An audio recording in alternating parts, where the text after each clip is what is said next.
చెప్పండి జోషన్ చెప్పండి బీహార్ ఫలితాలకు సంబంధించి మీరేమంటారు? ఎగ్జిట్ పోల్స్ అంచనాలే నిజమవుతున్నాయి. ఈ ఓట్ చోరీ అన్నా ఇంకేమైనా కూడా మొత్తానికి ప్రజలు అటువైపే ఉన్నారు బీహార్ ఓటర్లు అనేది అంటున్నారు. ఇప్పుడు నితీష్ కుమార్ గారు యూటర్న్ చేసిన తర్వాత చాలా వ్యతిరేకత వచ్చింది అక్కడ. అది గమనించట్లేదు. అది గమనించిన తర్వాతనే బీజేపీ ఏం చేసింది, సో ఇది ఓటు వేసేవాడి ఓటు లేకుండా చేస్తే సమస్య లేదు కదా మిగతాది. అసలు అదే కదా కీలకము. 60 లక్షల ఓట్లు ఎందుకు గల్లంతైనాయి బీహార్ అన్నది కదా ప్రశ్న. కొత్తగా వాళ్ళకి కావాల్సిన 20 లక్షల ఓట్లు ఎన్రోల్ అయినాయి అక్కడ. అసలు ఇది కదా ప్రామాణికం. ఇది మిగతాది చర్చ కాదు ఇక్కడ. ఇది చర్చ.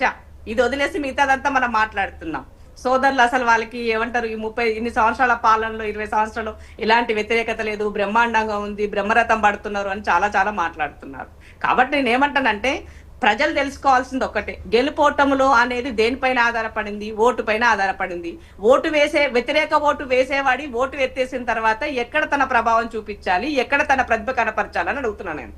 కాబట్టి ఇక్కడ జరిగేదంతా కూడా భారతీయ జనతా పార్టీ తన గెలుపులో భాగంగా, ఎత్తుగడలో భాగంగానే ఇది చూపించిందని చెప్పాల్సిన అవసరం. అంటే ఇందిరా గారు ఓటు ఒకవేళ అంటే వ్యతిరేక ఓటు ఉంటే ఆ ఓటును తీసేస్తే గనక ఓటు వేయడానికి వెళ్ళడానికైనా కూడా, లేకపోతే మిగతా వాళ్ళు నా ఓటు లేదు అని చెప్పేసి ప్రజల్లో ఉద్యమం రాదా?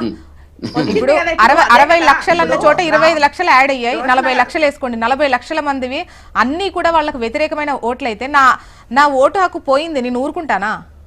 ఇప్పుడు జ్యోత్స్న గారు, రాహుల్ గాంధీ గారు పెట్టిన ప్రతి మీటింగ్ లో, చేసిన పాదయాత్రలో భాగంగా జనాలు తండోపతండాలు ఎందుకు వచ్చినారు చెప్పండి మీరు.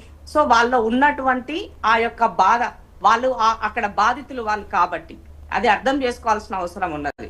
భారతీయ జనతా పార్టీ తను అధికారం కావాలనుకుంటే నయాన భయాన ఏమి చేసైనా సరే ఇవాళ ఎలక్షన్ కమిషన్ ని పూర్తిగా భ్రష్టు పట్టించడంలో సక్సెస్ అయిన వాళ్ళని చెప్పాల్సిన అవసరం ఉంది. ఒక సిటిజన్ గా ఇది చెప్పాలంటే నాకు బాధగా ఉంది. కానీ పార్టీ పరంగా మాట్లాడాల్సిన పరిస్థితులు ఏర్పడ్డప్పుడు ఇలాంటి వ్యవస్థలో మనం బతుకుతున్నామని బాధపడాల్సినటువంటి అవసరం ఉన్నది.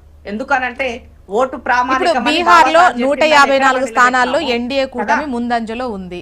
ఈ ముందంజలో ఉన్నటువంటి విషయాన్ని